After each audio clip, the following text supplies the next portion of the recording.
আজ আমরা এমন একটি মুভি এক্সপ্লেন করতে চলেছি যেটা একটি সত্য জেল পালানোর ঘটনার উপর বানানো হয়েছে। মুভিটিতে এমন একটি চালাক এবং বুদ্ধিমান অপরাধীকে দেখানো হয়েছে যে সমুদ্রের মাঝে অবস্থিত একটি জেল থেকে সকল পুলিশের চোখে ফাঁকি দিয়ে খুব সহজেই পালিয়ে যায়। এই কারণেই সেই অপরাধী ইতিহাসে বিখ্যাত হয়ে ওঠে। তো চলুন এক্সপ্লেনেশন শুরু করা যাক। গল্পের শুরুতে আমরা মরিস নামের এক খুবই চালাক চোরকে দেখি, যাকে ব্যাংক ডাকাতির কেসে পুলিশ ধরেছে এবং তাকে আজীবনের জন্য পৃথিবীর মধ্যে সবচেয়ে নিরাপদ জেলে আলকাতরাজে পাঠানো হয়েছে। আলকাতরাজ এমন এক জেল যা সমুদ্রের মাঝখানে এক ছোট্ট আইল্যান্ডে তৈরি করা হয়েছিল। মানে যদি কোনো বন্দী জেল ভেঙে বেরিয়েও আসে তবুও সে পালাতে পারবে না, কারণ সামনে তার পথের বাধা হয়েছিল এক অসীম সমুদ্র। এই কারণেই এই জেলকে দুনিয়ার সবচেয়ে সুরক্ষিত জেল বলা হতো। এখানে শুধু বিশ্বের কুখ্যাত অপরাধীদেরকেই রাখা হতো, কিন্তু খুব শিগগিরই এই জেলের বিখ্যাত নাম এবং খ্যাতি মাটিতে মিশে যাবে, কারণ এখন এই জেলে প্রবেশ করেছে ফ্র্যাঙ্ক মরিস, এক চালাক চোর যে আগেও বহুবার জেল ভেঙে পালিয়েছে। তবে এবার মরিস একটু ঘাবড়েই যায়, কারণ এই জেলটা ছিল ভীষণ নিরাপদ। কিন্তু মরিসের কোনোভাবেই এখানে সারা জীবন কাটানোর ইচ্ছা ছিল না। সে যত তাড়াতাড়ি সম্ভব এখান থেকে পালাতে চাইছিল।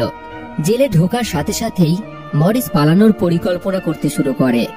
প্রথমে তাকে মাথা থেকে পা পর্যন্ত চেক করে এরপর তার সেলে বন্দি করা হয়। একজন গার্ড এসে তাকে বলে, ওয়েলকাম টু আলকাতরাজ, এখান থেকে তুমি পালাতে পারবে না। এরপর থেকেই আসল কাহিনী শুরু হয়। কিছুক্ষণ পর হঠাৎ একটি ঘন্টা বাজার সাথে সাথেই জেলখানার সব সেলের গেট খুলে যায়। অফিসাররা বন্দীদের বাইরে রাখেন। এই জেলের ডিসিপ্লিন ছিল অত্যন্ত কঠোর। বন্দীদের প্রতিদিন জেলখানা পরিষ্কার করার পর প্রত্যেককেই সময় মতো সেলে ফেরার নিয়ম মানতেই হতো এবং সকলকেই একই ধরনের ইউনিফর্ম পরতে হতো। সকলেই একই ধরনের ইউনিফর্ম পরে লাইনে দাঁড়িয়ে ব্রেকফাস্ট খেতে আসে। মরিসের টেবিলে লিটমাস নামের এক বন্দী বসেছিল। মরিস তাকে বলে, আমাকে তো কাঁটা চামচ দেয়নি, এখন আমি নুডলস খাবো কিভাবে? লিটমাস তাকে বলে, আরে এটা তোর বাড়ি নয়, যা পেয়েছিস চুপচাপ খেয়ে নেই, নইলে গার্ডেরা মারধর শুরু করবে। এই সময় উল্ফ নামের এক কারাগারের খতরনাক কয়েদি মরিসকে বিরক্ত করতে শুরু করে। উল্ফের উপর সবাই বিরক্ত ছিল, কারণ সে জেলের ভিতরে নিজের মতো করে দাদাগিরি চালাতো আর তার বিরুদ্ধে ধর্ষণের অসংখ্য মামলা ছিল। এই কারাগারে তাদের মতোই অনেক ভয়ানক কয়েদিদের রাখা হয়েছিল। এখানে লিটমাস মরিসের কাছ থেকে একটু খাবার চায়, কিন্তু মরিস তাকে নিজের প্লেটই দিয়ে দেয়। তখন মরিস টেবিলের নিচে দিয়ে দেখে যে লিটমাস আসলে খাবারটা খাচ্ছে না, বরং সে তার একটি পোষ্য ইঁদুরকে খাওয়াচ্ছে। রাত হয়ে যায়। এক গার্ড মরিসকে নিয়ে যায় ওয়ার্ডেনের কাছে।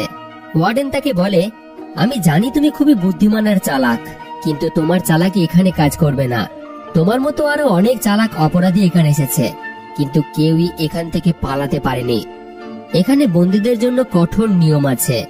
2 মাসে একবার কয়েদিদের প্রিয়জনেরা তাদের সাথে দেখা করতে পারে, সেটাও যদি আমার মুড ভালো থাকে।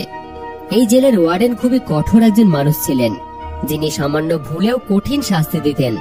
তিনি মরিসকে সরাসরি জানিয়ে দেন এখান থেকে পালানোর চিন্তাও যেন সে না করে, নইলে তার টুকরো টুকরো করে এই সমুদ্রে শার্ক মাছেদের খাইয়ে দেওয়া হবে। মরিস এইসব শুনে শুধু এইটুকুই উত্তর দেয়, না স্যার, আপনি থাকতে কেউ কি পালানোর স্বপ্ন দেখতে পারে? কিন্তু আসলেই প্রথম দিন থেকেই মরিস পালানোর পরিকল্পনা শুরু করে দিয়েছিল। সেই সময় ওয়ার্ডেনের টেবিল থেকে সুযোগ বুঝে সে একটি ছোট্ট নেল কাটার চুরি করে। সেটা ছোট হলেও মরিস জানতো আলকাতরাজের মতো জেল থেকে পালাতে এটি একদিন বড় কাজে লাগবে। সেলে ফেরার পর সে নীল কাটারটি বাইবেলের মধ্যে লুকিয়ে রাখে। পরের দিন বাথরুমে আবার উল্ফ নামের ওই কয়েদি তাকে বিরক্ত করে, কিন্তু এবার মরিস তাকে ছাড়েনি। সে উল্ফকে ধরে প্রচন্ড মারধর করে। এরপর থেকেই মরিসকে জেলখানার বাকি সকল কয়েদিরা ভয় পেতে শুরু করে। কিছুদিন পর মরিসকে লাইব্রেরিতে কাজ দেওয়া হয়। সেখানে তার সঙ্গে পরিচয় হয় ইংলিশ নামের এক কয়েদির। ইংলিশ ছিল জেলের সিনিয়র একজন কয়েদি, যাকে 2টি খুনের কারণে আজীবনের সাজা দেওয়া হয়েছিল। সে জেলের প্রত্যেকটি কোণা ভালোভাবেই চিনত। সকালে মরিস আর উল্ফের লড়াইয়ের খবরও তার জানা ছিল। সে মরিসকে আজকের কাজ হিসেবে কিছু বই দেয়, যা তাকে সবার সেলে পৌঁছে দিতে হতো। কাজ শেষে সে জেলখানার খোলা একটি গ্রাউন্ডে যায়, যেখানে মরিসের পরিচয় হয় ডগ নামের এক আর্টিস্টের সঙ্গে। ডগ শান্ত এবং খুবই ভালো একজন মানুষ ছিল। বহু বছর ধরে সে এখানে বন্দী। তার নেশা ছিল ছবি আঁকা। ডগ তাকে বলে, আলকাদ্রাসের মতো জেলে যে কেউ পাগল হয়ে যেতে পারে, কিন্তু আমার ছবি আঁকার নেশাটি আমাকে এখনো পর্যন্ত ঠিক রেখেছে। মরিস দেখে সে তার নিজের ছবি আঁকছে। সে তাকে জিজ্ঞাসা করে, তুমি ছবিতে ফুল আঁকলে কেন? তোমার শার্টে তো কিছুই নেই। ডগ উত্তর দেয়, এটাই আমার মনের খুশি, যা শুধু ছবিতেই আছে, মনের মধ্যে নেই। এরপর মরিস সেখানেই ইংলিশকে বসে থাকতে দেখে। সে তার কাছে যেতে গেলে প্রথমে ইংলিশের লোকেরা তাকে বাধা দেয়, তবে ইংলিশ ইশারায় তাকে ছেড়ে দিতে বলে। মরিস সরাসরি তার মনের কথা ইংলিশকে জানিয়ে দেয়। এখান থেকে পালাতে সে কি তাকে সাহায্য করবে? ইংলিশ তার কথা শুনে হেসে বলে, এটা শুধু একটা জেল নয়, এটা আমাদের কবর বলতে পারো। এখান থেকে বেরোতে হলে আগে আমাদের মরতে হবে। ধরো তুমি এই বড় বড় দেওয়ালগুলিকে পার করে গেলে এবং গার্ডেদের এড়িয়ে জেল থেকে বেরিয়েও গেলে, কিন্তু শেষে তোমাকে এই বিশাল সমুদ্র থামিয়ে দেবে। জলে রয়েছে হিংস্র শার্ক, তাই সময় নষ্ট আর করো না, নিজের সাজা কাটো, কমসে কম তুমি জীবিত তো থাকবে। কিন্তু মরিস নিজের সিদ্ধান্তে অটল ছিল। যেভাবেই হোক সে এই জেল থেকে পালাবেই। ওই রাতেই এক অফিসার তাকে জানায় যে কাল থেকে তাকে কার্পেন্টিং এর কাজ করতে হবে, যেখানে ঘন্টা প্রতি 50 সেন্ট করে টাকা দেওয়া হবে তাকে। মরিস তৎক্ষণাৎ রাজি হয়ে যায়, কারণ সে জানতো ওখান থেকে সে এমন কোনো জিনিস পেতে পারে যা তাকে জেল থেকে পালাতে সাহায্য করতে পারে। পরদিন মরিস লিটমাসকে জিজ্ঞাসা করে, এখান থেকে পালানোর কোনো কি উপায় আছে? লিটমাস হেসে বলে, প্রতিটি সেলে একটা করে এয়ার ভেন্ট আছে, সেখান দিয়ে ছাদ পর্যন্ত পৌঁছানো সম্ভব। তখনই ডগ মরিসকে বলে, উলফ তার দিকেই আসছে। উলফ ছুরি দিয়ে মরিসের উপর আক্রমণ করে। মরিস কোটটি খুলে হাতে পেঁচিয়ে তার সঙ্গে লড়াই করতে শুরু করে, কিন্তু তখন এক গার্ড তাদেরকে থামাতে এলে উলফ গার্ডকে ছুরি মারে। এতে ওয়াচ টাওয়ারের উপর থেকে একটি গার্ড গুলি চালায়, যার ফলে তারা থেমে যায়। মরিস তখন প্রথম দেখে যে ওয়াচ টাওয়ারেও একটি গার্ড আছে। গার্ডেরা মরিস আর উলফকে ধরে নিয়ে ডি ব্লকে নিয়ে যায়, যেটা একটি অন্ধকার সেল, যেখানে কয়েদিদের উপর ভয়ানক টর্চার করা হতো। সেই ডি ব্লকে কোনো কয়েদিরাই যেতে চাইতো না। যাওয়ার আগে উলফ তাকে ধমকি দিয়ে বলে যে তার হাতেই তাকে মরতে হবে। সেই রাতেই মরিসের উপর খুবই টর্চার করা হয় এবং 2 সপ্তাহ সেই সেলে বন্দি রাখার পর মরিসকে সাধারণ সেলে আনা হয়। ফিরে এসে সে লিটমাসের পোষা ইঁদুর দিয়ে পাঠানো একটি নোট পায়, যাতে লেখা ছিল, ওয়েলকাম ব্যাক মরিস। কিছুদিন পর তার সেলের পাশেই চার্লি নামের এক নতুন কয়েদি আসে।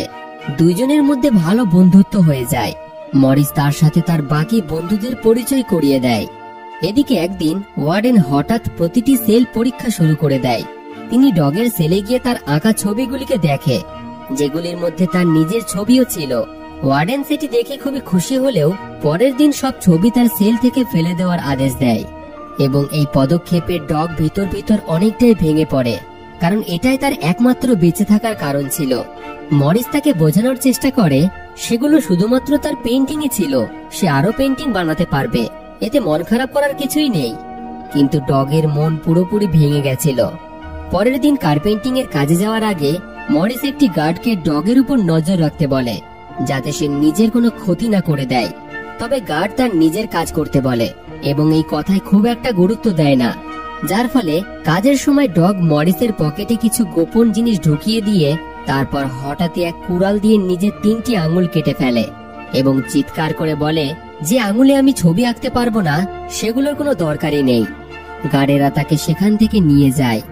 মরিস লক্ষ্য করে যে ডগ তার কোটের পকেটে সেই ফুলটি ঢুকিয়ে দিয়েছে, যেটা সে ছবিতে এঁকেছিল। হয়তো সে বলতে চাইছিল তার আনন্দ, তার খুশি সবকিছুই কেড়ে নেওয়া হয়েছে।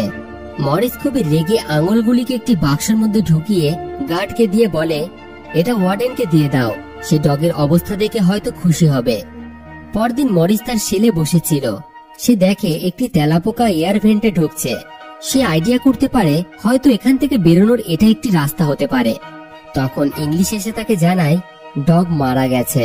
সে আসলে নিজের আঙুলগুলো কেটেছিল এই কারণেই, কারণ তার ছবি আঁকার অনুমতি কেড়ে নেওয়া হয়েছিল। এটা শুনে মরিস খুবই রেগে যায়। পরের দিন ডাইনিং হলে ওয়ার্ডেন মরিসকে জিজ্ঞাসা করে সে ডগকে কেন এত সাপোর্ট করছে। মরিস তার কথা এড়িয়ে যায়, কোনো রকম উত্তর দেয় না। সেখানেই তার পরিচয় হয় 2 ভাইয়ের সাথে, জন ও ক্ল্যারেন্স। আসলে আগে তারা মরিসের গ্যাংয়েই ছিল এবং এর আগে অন্য একটি জেলে বন্দী ছিল। এখন তারা 3 জনেই একসাথে পালানোর প্ল্যান করতে শুরু করে। অন্যদিকে চার্লি স্ত্রী তার সাথে দেখা করতে আসে। এবং তাকে জানায় তার মা মারাত্মক অসুস্থ আর কিছু মাসই জীবিত থাকবেন। এটা শুনে সে খুবই দুঃখিত ছিল, তাই চার্লিও এখান থেকে বেরোতে চায়। সে মরিসকে জানায় যদি সে এখান থেকে পালানোর কোনো পরিকল্পনা করে তাহলে তাকেও যেন তার টিমে যুক্ত করে নেয়। পরদিন ডাইনিং টেবিলে মরিস, জন, ক্ল্যারেন্স এবং চার্লি এখান থেকে পালানোর মিটিং করতে শুরু করে। মরিস জানায় প্রতিটি সেলের এয়ার ভেন্ট উপরে ছাদ পর্যন্ত পৌঁছায়, আর যেহেতু জেলখানাটি সমুদ্রের নোনা জলের মাঝে অবস্থিত, যার কারণে দেওয়ালগুলি অনেকটাই কমজোর হয়ে গেছে, তার কাছে জেলারের ওই নেল কাটারটি আছে। সেটি দিয়ে আস্তে আস্তে সে দেওয়ালে খোদাই করা শুরু করে দিয়েছে। এইভাবে একটি ছোট্ট টানেল বানিয়ে যদি সে কোনোভাবে ছাদ পর্যন্ত পৌঁছে যায় তাহলে এখান থেকে পালানোর একটি প্ল্যান বানিয়ে ফেলতে পারবে। জন জিজ্ঞাসা করে, রাতে যদি গার্ডেরা দেখে তুমি সেলে নেই তখন? ক্ল্যারেন্স জানায় এই জেলখানায় তার পরিচিত একটি নাপিত আছে যে কিনা সবার চুল কেটে থাকে। তার কাছ থেকে নকল চুল নিয়ে তারা একটি ডামি বানাবে, যেটাকে খাটে শুইয়ে রাখলে গার্ডেরা ভাববে তারা ঘুমাচ্ছে। কিন্তু একটি সমস্যা থেকেই যায়, সমুদ্র কিভাবে পার হবে? মরিস বলে, জন তুমি তো ক্লোজিং ডিপার্টমেন্টে কাজ করো, সেখানে অফিসারদের জন্য রেইনকোট থাকে, সেগুলো চুরি করে আনো। আমরা ওগুলো দিয়ে রাবারের নৌকা আর লাইফ জ্যাকেট বানাবো, তা দিয়েই সমুদ্র পার হবে। চার্লি বলে, আমাকেও একটা কাজ দাও।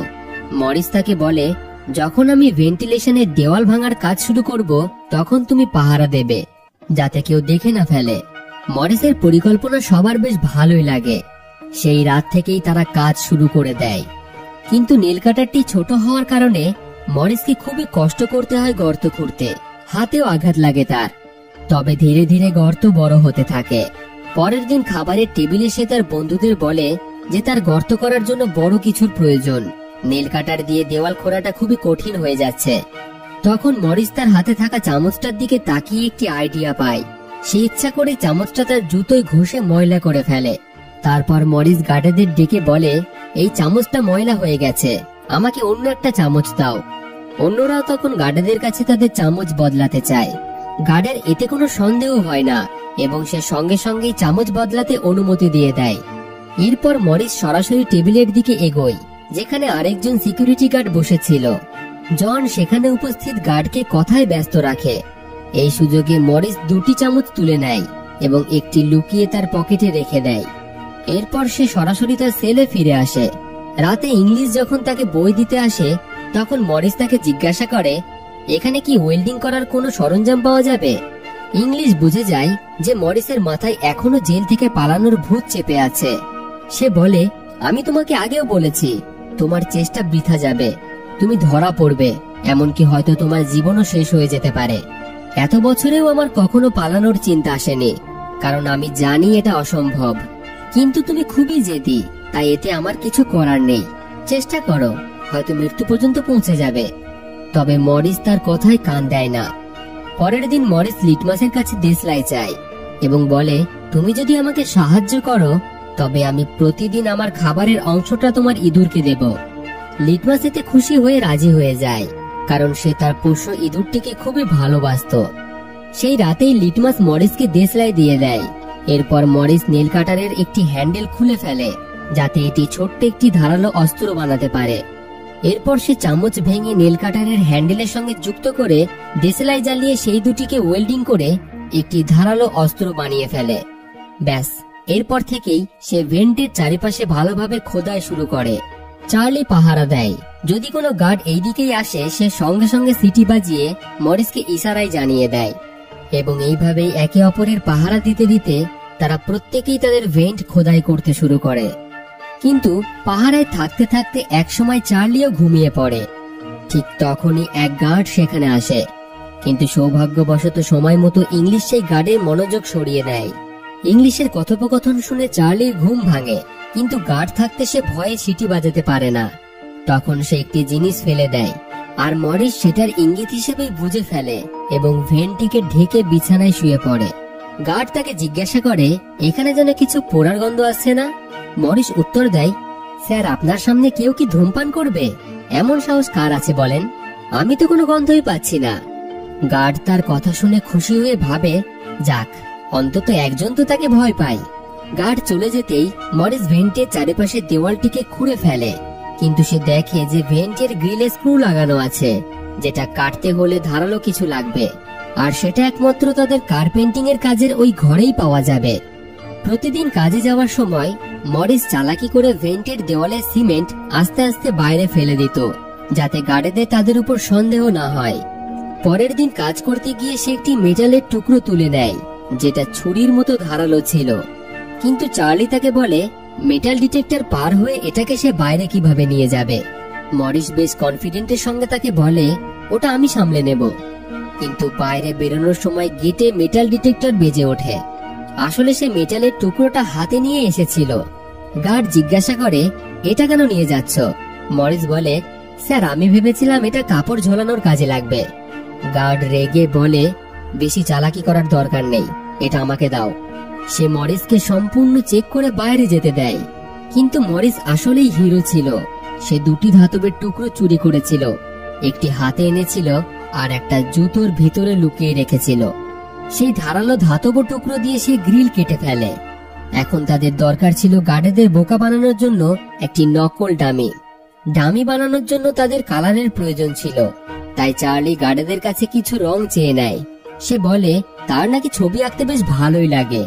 গার্ডেরাও কিছু না ভেবে রাজি হয়ে যায় এবং তাকে রং দিয়ে দেয়। মরিস কিছুদিন থেকেই কংক্রিটের গুঁড়োগুলি জড়ো করে রেখেছিল এবং সেগুলি দিয়ে পাউডার বানায়। এদিকে জন নাপিতের থেকে চুল জোগাড় করে এবং ক্ল্যারেন্স লাইব্রেরি থেকে পুরনো বই সংগ্রহ করে আনে। এই সবকিছু জোগাড় হয়ে গেলে মরিস জল আর পুরনো বইগুলি ব্যবহার করে একটি নকল ডামি মাথা বানায়। এরপর সেটিতে রং আর চুল লাগিয়ে একেবারে একটি আসল মানুষের মতো মাথা বানিয়ে ফেলে। একই সঙ্গে মরিস নকল কার্ডবোর্ড দিয়ে সেম টু সেম দেওয়ালের কালার করে নকল ভেন্ট বানিয়ে ফেলে, যাতে কেউই বুঝতে না পারে সেই দেওয়ালে গর্ত করা হয়েছে। এক রাতে মরিস একাই ডামি মাথাটা বিছানায় রেখে গলা পর্যন্ত কম্বলে ঢেকে দেয়। তারপর নকল কার্ডবোর্ড সরিয়ে সুড়ঙ্গ দিয়ে বেরিয়ে আসে। সে পাইপ ধরে আস্তে আস্তে ছাদে উঠে আসে। অন্যদিকে চার্লি পাহারা দিচ্ছিল। ছাদে পৌঁছে মরিস দেখে যে উপরে একটা লোহার গ্রিল আছে, তবে লাফ দিয়েও সেটিকে সে ধরতে পারে না। ঠিক তখনই এক গার্ড এসে চার্লিকে জিজ্ঞাসা করে এত রাতে তুমি আঁকাআঁকি কেন করছো, আর তোমার বন্ধু মরিস আজ এত তাড়াতাড়ি কেন শুয়ে পড়েছে? চার্লি বলে স্যার, আজ মরিস কার্পেন্টিং এর কাজ করতে করতে ক্লান্ত হয়ে পড়েছিল, তাই হয়তো সে তাড়াতাড়ি ঘুমিয়ে পড়েছে। হঠাৎ গার্ডের হাত থেকে লাঠিটি পড়ে যায়। সেটা তুলতে গিয়ে সে দেখে মরিসের চুল খুবই অদ্ভুত লাগছে। চার্লি তো ভয়ে কাঁপতে শুরু করে দেয়, হয়তো এবার তারা ধরা পড়বে। গার্ড মরিসের সেলে গিয়ে তার চুল ছুঁয়ে দেখে। তখন মরিস বলে কি হলো স্যার, আমার চুল এত সুন্দর নাকি? সৌভাগ্যক্রমে ঠিক সময়ে মরিস নিচে এসে শুয়ে পড়েছিল। তো যাই হোক, পরের দিন মরিস তার বন্ধুদের বলে ছাদে একটা রাস্তা আছে, কিন্তু সেটি লোহার গ্রিল দিয়ে আটকানো, আর সেটা অনেক উঁচুতে। এই কারণেই গ্রিল পর্যন্ত পৌঁছাতে আরেকজনকে লাগবে। তখন জন বলে আমি আমার ভেন্ট প্রায় পুরোপুরি খুঁড়ে ফেলেছি, আজ রাতে আমিও সেখানে পৌঁছে যাব। রাতে মরিস আর জন ছাদে উঠে গ্রিলটিকে খোলার চেষ্টা করে। জন দেখে গ্রিলটা খুবই শক্ত আর মজবুত, একে খুলতে হলে কেবল ড্রিল মেশিন দিয়েই সম্ভব।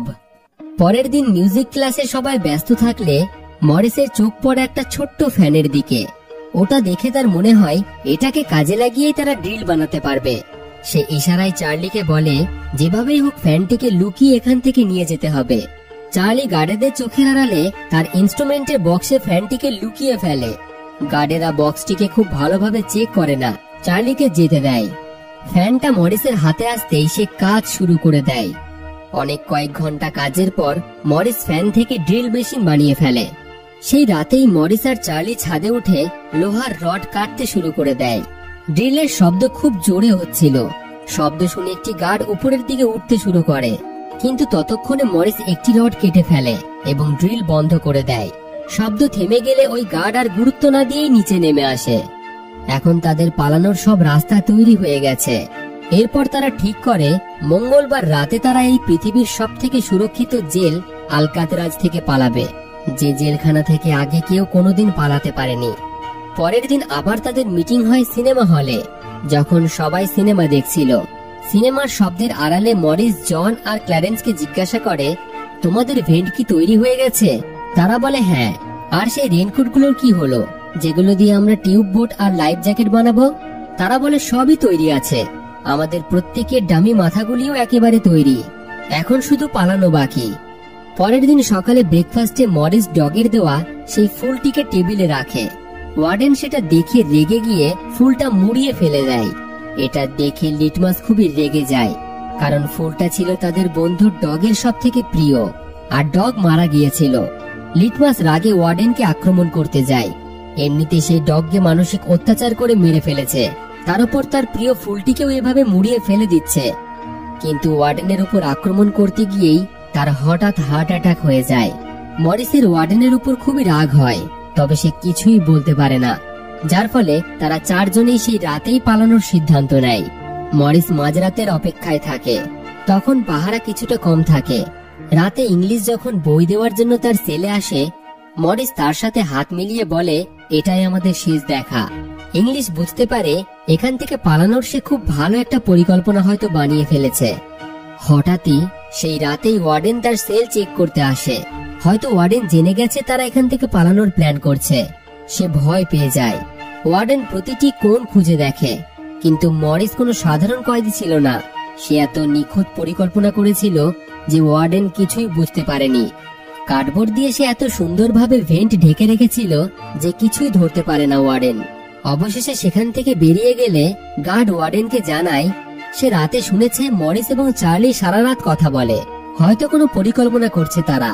এটা শুনে ওয়ার্ডেন বলে, পরের দিন মরিসের সেল পাল্টে দাও। পরদিন সকালের ব্রেকফাস্ট টেবিলে উলফ মরিসকে আবার হুমকি দেয়, আজ রাত তোমাদের শেষ রাত হবে। মরিস হেসে বলে, এই গাধা ঠিকই বলেছে, আজ রাত আমাদের শেষ রাতেই হবে। দুপুরে আবার উলফ তাকে ছুরি দিয়ে আঘাত করতে গেলে ইংলিশ এসে তাকে বাঁচায়, কারণ সেও মরিসকে সাহায্য করতে চাইছিল, কারণ এই প্ল্যান করতে সে অনেক কষ্ট করেছে। রাতে মরিস, জন, ক্ল্যারেন্স আর চার্লি তাদের ভেন্ট দিয়ে ছাদে যাওয়ার সিদ্ধান্ত নেয়। প্রথমে খাওয়ার টেবিলে চার্লি রাজি হয়েছিল, কিন্তু সেলে গিয়ে সে প্রচন্ড ভয় পেতে শুরু করে এবং তার সিদ্ধান্ত বদলে নেয়।